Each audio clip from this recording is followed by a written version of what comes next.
Hello. Ah, okay, this is already on. How do I pass the slides? Is there a clicker somewhere? No, this is the last slide.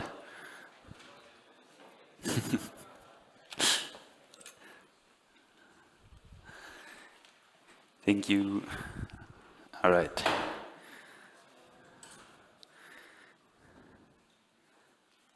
Oh, okay, so the title of the talk is How Starknet onboarded, How Starknet onboarded 100,000 new users to Ethereum.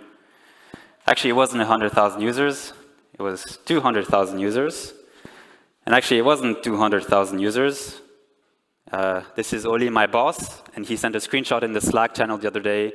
We made it past the 300,000 users from the, as you can see in the Dune dashboard. And then yesterday I was practicing my slides, and I checked again the Dune dashboard, and it's now 323,000. So the real title of the talk is How to Onboard 300,000 Users to Ethereum. So my name is Victor. I work in the ecosystem team at Starkware. Starkware, we're building a layer 2 on Ethereum and soon on Bitcoin with a dual settlement architecture.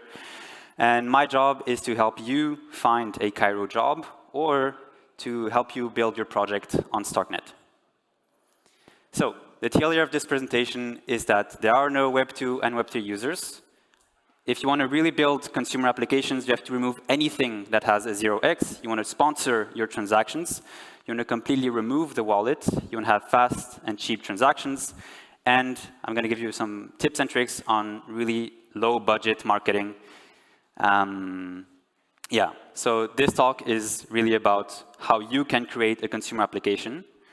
And the agenda of the talk is why you want to build consumer apps, how you want to build them, idea and tech-wise some tips and tricks, how you want to get users, and then the last question, when consumer apps.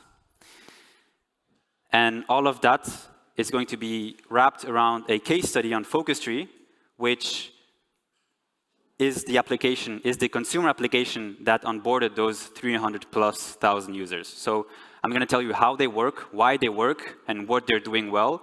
And I'm going to give you this knowledge so that you can apply it to your own consumer application.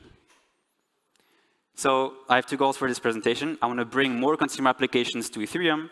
The tech is already here. We have really fast, really cheap transactions. It's really possible to build consumer applications and onboard millions of people that have no idea that they're using Ethereum. And then I'm also going to tell you that it's actually easier to get ideas than to figure out the tech. And now we've figured out the tech, so let's actually start getting ideas. And in general, the goal is, it's an invitation for you to think consumer and not Web3. In case you want to try out FocusTree, this is the app on the App Store, so you can check it out later. But before I tell you how to create your own consumer apps and what you have to do, basically this is how it works, the application. It's so an application where you focus and you get rewarded. Super easy to understand. You press a focus button, your phone gets locked, you accumulate NFTs, basically that's how you get rewarded, and that's the finality. And then you can compare gardens with your friends.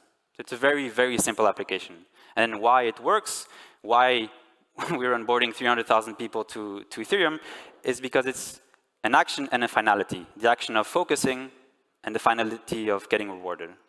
So it's very simple. And then why they're working right now so aggressively is that they had a marketing TikTok, and they have a marketing TikTok strategy, which is working really well. So they just see that based on those TikTok views that they're getting redirected to the App Store, and they're getting a lot of users just based on TikTok. They're targeted towards students, and there's no ugly Web3 UX. So it's very abstracted. So let's get it. First topic of the talk, why consumer apps? And when I say consumer apps, that's any application that has a blockchain backend. And so if we want to bring true decentralized and secure technology to billions and billions of people, if we want to bring Ethereum to billions of people, it's technically possible today. So we have really fast transactions per second. We have really cheap infrastructure. It's really low cost for any company to integrate smart contract technology. But the Ethereum ecosystem lacks this consumer culture, so we're very into building the latest tech and the best tech and being the best at everything, but we often lack this consumer perspective. And we're not talking enough to non-crypto native people, so people who really don't care, honestly, that they're using a blockchain. And we're selling too much tech, not enough culture.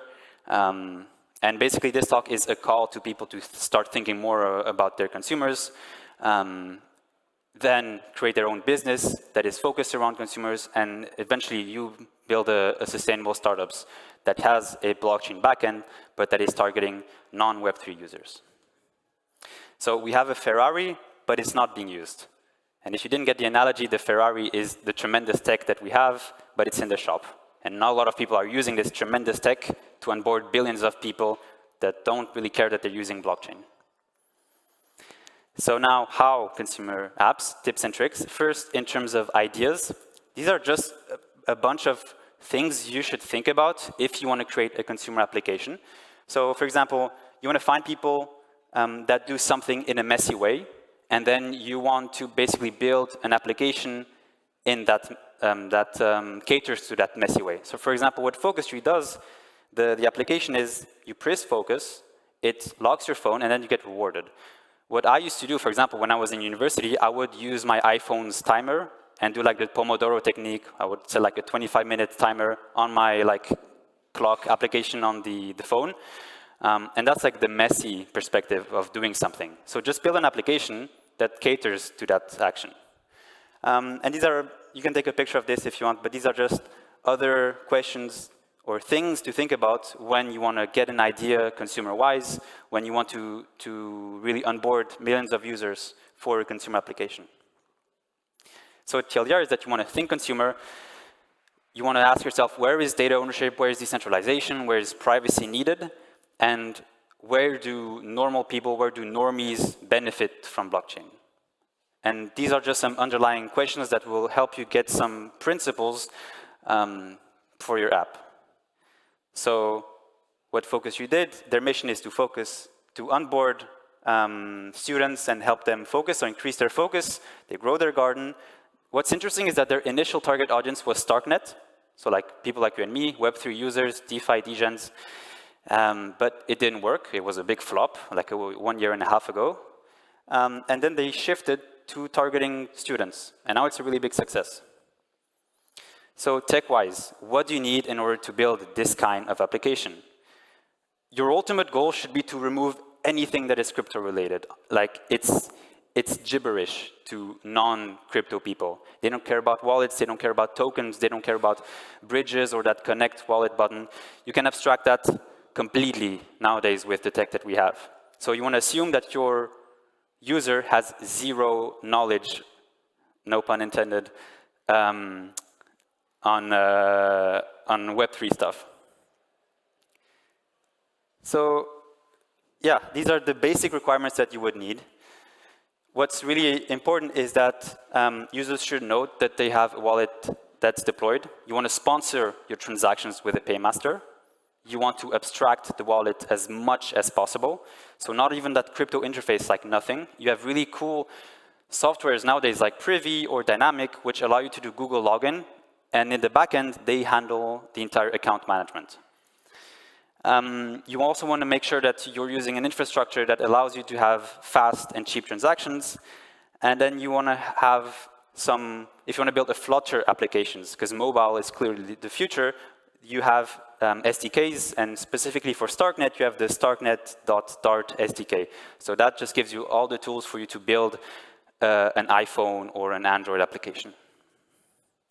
So what's the cost? This is the cost that for FocusTree that their paymaster incurred for around 200,000 people that they onboarded. So whenever you open the application, you're going to create some first transactions, right? You're going to focus, and then you're going to get an NFT, and that NFT is minting, and that's getting handled by the paymaster. So the user has no idea that the user doesn't need crypto to pay for that NFT. And so the paymaster for 200,000 users, because transactions are so cheap nowadays, and on Starknet they're so cheap, it only costed around $1,000 for 200,000 users. And if you have look at basic SMS services. You know, you need like those 6 digits for 2FA. Sometimes it's around 0.01 per message. It's way more expensive. So it gives you an idea of these are all onboarding tools, and it gives you a perspective, a comparative perspective on which tools cost how much. Then we also have a paymaster on Starknet. So we have multiple paymasters. It allows you to basically really sponsor your transactions for your users. We have native account abstraction. So EIP 7702 was recently deployed, which introduces account abstraction to Ethereum. The difference with native account abstraction is that it's way more secure. So basically, every account for your user is a smart account, and you can really program the UX for your user. So that's the main benefit of using smart accounts, and you don't have to deal with EOAs when you're using smart accounts. So a couple of minutes ago, I told you that around a year ago, FocusTree didn't work out because they were targeting like Web3 degens like you and me. The reason why it didn't work out is because this was their onboarding flow. So you get the app, you connect your wallet, you install the extension, blah, blah, blah, blah, blah, and then you can finally start using the app. And they removed all of this by abstracting it all away, and now the app is, you land on the app, and then you can use the app, right? This should be the actual flow for people. Transactions are really cheap. Starknet is a ZK rollup, by the way. We have a mobile-first SDK, so Starknet.dart. They're using, this is actually built by FocusTree. So they built their own .dart library, but now anyone can use it. So how do you get users? That's a pretty good question. You have, I'm going to give you a bunch of tips, especially if you're a young business or a young startup, on things to avoid whenever you want to get more users.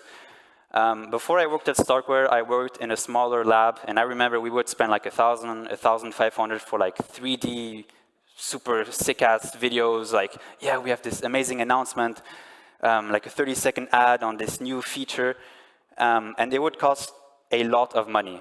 And then once you make that announcement, that video is basically forgotten. So an easy trick to get more users, get more attention, and avoid spending thousands of euros, especially if you're a young company, is that you can pay TikTok creators to create content for you. This is what FocusTree did. They would pay $20 to TikTok creators, especially student influencers, and be like, yeah, today I used FocusTree, I focused 60 minutes, and I got this NFT in my garden. So this is way cheaper and way more effective. And if you want to take a picture of this, this is basically the playbook that they used to get those users. Another cost-effective marketing that you should consider is founder marketing. So really, it's really basic, but if you're a founder, you want to record yourself using your product. It's super cheap, it's human, it's interpersonal, you're creating a human brand behind your product. You want to tweet loudly, right? You want to make noise, you want to be on the top of that Kaito leaderboard. And if people see that you have a cool brand and you're a nice person, then people will likely use your application. This is an example. So this is, you know, when OpenAI, they do their announcements, they're like sitting on a couch and they're chilling. And like, I mean, I like OpenAI, like this influences the brand perception. And this is Gabin from FocusTree, so he was on the roll-up. And then you also have Mert, Schilling, Time.fun. So he's not the founder of Time.fun, but you know, it's like, it kind of gives founder marketing vibes. So you also want to do memes. And many people, like to many teams I talk to nowadays, I tell them, hey, you should do more memes. They laugh at me like why should I do like more Pepe Frog images if I'm doing like a Dex? But no, like memes is culture. Memes is budget friendly. You're demystifying the product. It's relatable, it's funny. Again, you're creating a cool brand perception. It's very cheap. You can literally create memes for free in 15 minutes, and you're creating a culture for your application. And these are some, you see memes every day. I don't need to give examples. So when consumer apps, now we have the tech, and now we really just need ideas. So that's actually also the easiest part. We've figured out the tech for all of the years, and now we just need to build something that is actually useful for people. So the talk of this presentation is on the ETH Prague website, how to onboard 300,000 users to Ethereum. But actually, I want this talk to be called how to onboard 300,000 new users to your app. So why you should consider Starknet when building a consumer application. First, we understand now how to build a consumer application, especially with FocusTree. We have a playbook. We have a virality playbook, the picture of the TikTok strategy that I showed you earlier. We have that integrated. We know how to do that. And we have even more research in the background. So if you want to know more about that too, please reach out to me. And we also give idea advisorship. In terms of the tech, we have the paymaster. So you're taking care of all the costs for onboarding your users. We have really fast and really cheap transactions, native account abstraction, and you have Dart SDKs, which allows you to easily build applications on Starknet. And then if you need ecosystem support, well, this is my team. This is me. But then you have Akash, Reet, Rihan, and Odin Free, which is my boss. But we're also going to talk to the wizards at Starkware that take care of building Cairo smart contracts, and we're going to tell them, hey, this startup over here needs help with their Cairo contract. Please help them. We're going to give you co-marketing support. We're going to give you grants program. We're going to give you business advice. Something I hear all the time nowadays is people, like devs, build a product, and they have no roadmap because they don't think about the roadmap, but that is like a basic business requirement that you should have nowadays, but devs don't oftentimes think about it. So speaking of memes, this, if you've watched the Powerpuff Girls, this is all the ingredients that you need to build a good consumer application. You need a paymaster, fast and cheap transactions, native account abstraction, a mobile SDK, and then you have the happy professor with a viral consumer application. So I'm going to close on some final thoughts, but we're at all-time lows in terms of gas costs, in terms of transaction time. One important note as well is that you want to meet the user. You want to meet the user's security standards. It shouldn't be the other way around. So you want to avoid that the user starts handling seed phrases and weird shit, weird Web3 stuff. That shouldn't be the case. You should abstract everything and take care of everything. And oftentimes, self-custody is a feature that we want to sell to people, but it should be the opposite. Self-custody should be important for the operator, so for the person handling the business. Because oftentimes, for like regulations or for regulatory perspectives, you get a lot less complexity when you're handling self-custody. So for example, Signal, like the Telegram equivalent, they don't hold custody of the message data. So from a regulatory perspective, it's all good for them. So it's often a feature that we sell to end users, but it should be more a feature that you take into account for your own product. And then it's also very affordable and accessible to build smart contracts today. It's very easy. There's documentation, it's cheap, it's fast. So we can build viral consumer apps, and the goal is to bring Ethereum to billions of users. And it's time to supercharge Ethereum. Thank you. And if you want to reach out, this is me on X, on Telegram. If you want to learn about Cairo, if you want to build a startup, if you want to build a consumer application, just reach out to me and let's start a talk, and we'll help you with financing and idea advisorship, and we'll help you with your smart contracts. And that's also my mission at Starknet, make sure that you are successful in the Starknet ecosystem. Oh, this is my last slide. So thank you very much for listening. Thank you. Check. So thank you for the wonderful presentation. We have 5 minutes for a quick Q&A. If you have any questions, feel free to throw at him. Anyone? Okay. Yes. Thank you. What kind of on and off ramps do you have? So we have the classic on and off ramp. So I think Banksa, I don't know all the names, but if you go into the website, we have a section with, I think, around 5 or 6 on ramps. There's a BD manager there at Starkware in the blue shirt who's laughing at the moment and raising his hand, he's going to tell you a lot more of which off and on-ramps we have, and also towards which other on-ramps we're looking forward to integrating. Thank you for an amazing talk. It's been great to see many of the points, which I think just a year ago, many of them were not being mentioned here, but from a UX perspective, you've mentioned a lot of the things that matter. And I'm just curious from an ecosystem perspective, are you now seeing more crypto native dapps and projects kind of pivoting and going more the consumer route, or are you seeing also an independent inbound of purely consumer apps that are just looking for suitable infrastructure? We see both. So I said earlier, there is no difference between Web 2 and Web 3 users, but we're kind of catering towards two markets. So if you're building a DeFi application, I think you're going to not want to abstract your wallet and keep the crypto wallet, right? You're dealing with money, so you want to keep your wallet. But then you also want to cater to those non-Web3 people and those people that don't care at all about blockchain. So we're catering towards both. And from an ecosystem perspective, we have, there's kind of a separation, but it's two target groups that you're targeting, basically, when you're creating applications. I saw a question over here. Thank you for the talk. I was just having a thought while you were presenting. I'm guessing thinking of and calling people who are not deeply involved with Web3 normies could be harming the desire to involve more people into... Like calling them normies? And thinking of them as normies. Okay.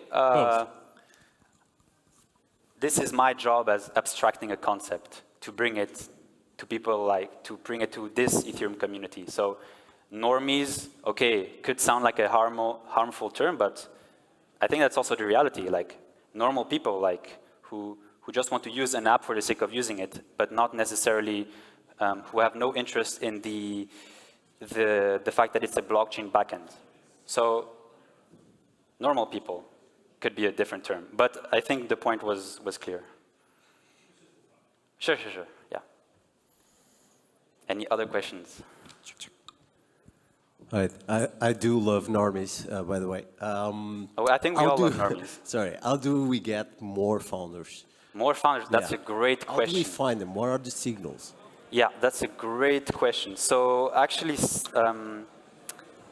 it's recently we've seen, so I work at Starkware, but we talk a lot with the Starknet Foundation. And the Starknet Foundation's goal is to get more devs or get more Starknet education out there. And they've recently shifted from a motto from getting more devs to getting more founders, because we have enough devs. So now we just need founders and business people and people who have, you know, an entrepreneurial mindset. And I think that's a really tough group of people to find, because you want to find somebody that is technically skilled, but also has a business mindset, so knows how to drive a product and start a product and create a roadmap and talk about financing. I think the best duo is having a dev and an entrepreneur, but they get along very well. So how do we get founders? That's a really good question. I think every single ecosystem out there, also outside of Ethereum, those are big questions that they ask themselves. But I think the best way is to find those weird devs that have an idea and that you just support them as much as possible, but try to, if they're only focused on developing, give them a business support and a marketing support and teach them entrepreneurship. I think that's also our job as at Starknet to give this to people, not just to build stuff, but also to teach them how to make their stuff usable by others. So to answer your question, how do you get more founders? How I do it, I go on Reddit, I go on Flutter Discords, I go on iOS Discords, and I just ask people and start talking to people and create relationships. And I think it's really just how's that strategy called where you spray and pray? Like it's a spray and pray strategy where you talk to as many people as possible and only 10% of those people are going to show interest, and then only 10% of those people are actually going to be founders. So TLDR founders are very rare, but you have to create really good personal relationships with them and help them create a good product. Hi, thank you for the talk. It was really nice. My question is, so I have an idea for an app. I'm working on a couple of things already. And what is the selling point? Why I can imagine why would I use it, but from your point of view, why should I use something like this, like a blockchain, all the Web3 stuff, instead of using just a database, heavy centralized? For me, I want to keep the loss cost down until I hit, I don't know, millions of users. So why should you use blockchain and not keep it a Web2 mobile app? Yeah, so you have many benefits in terms of blockchains. You have that regulatory argument, so where you are not the holder of the user, you don't hold custody of the user's asset. I think that's a big point that people oftentimes forget. There's another argument which oftentimes, if you're handling, for example, let's say that your app is handling some sort of transaction, and you're doing this transaction off-chain, oftentimes the cost of doing this off-chain transaction is higher than the cost of doing it on-chain. So like simple ERC20 transfers. For example, we're talking to this team, and they're doing off-chain transactions at the moment, and they've asked us, hey, why should we actually build on the blockchain? And we've seen it compared to costs that it's actually way cheaper for you as a business to do it on-chain and to build your contracts and get that transfer logic on-chain. So from a cost perspective, I think blockchain is a great argument. From a custody perspective, blockchain is a great argument. And also the fact that I think another cool argument is that you can plug your product into multiple other products. So blockchain, if your product is open source, you can start using other people's tooling. People can use your product.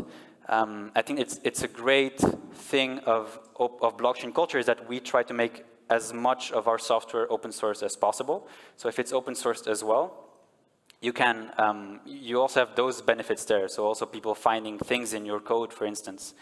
But again, the fact if you should open source it or not is a good question for people who really want to go 100% into that entrepreneurship route. So yeah, to answer your question, I think it's a custody argument and a cost argument as well. But depends on your use case. I think that's about it, and thank you. Thank you, everyone.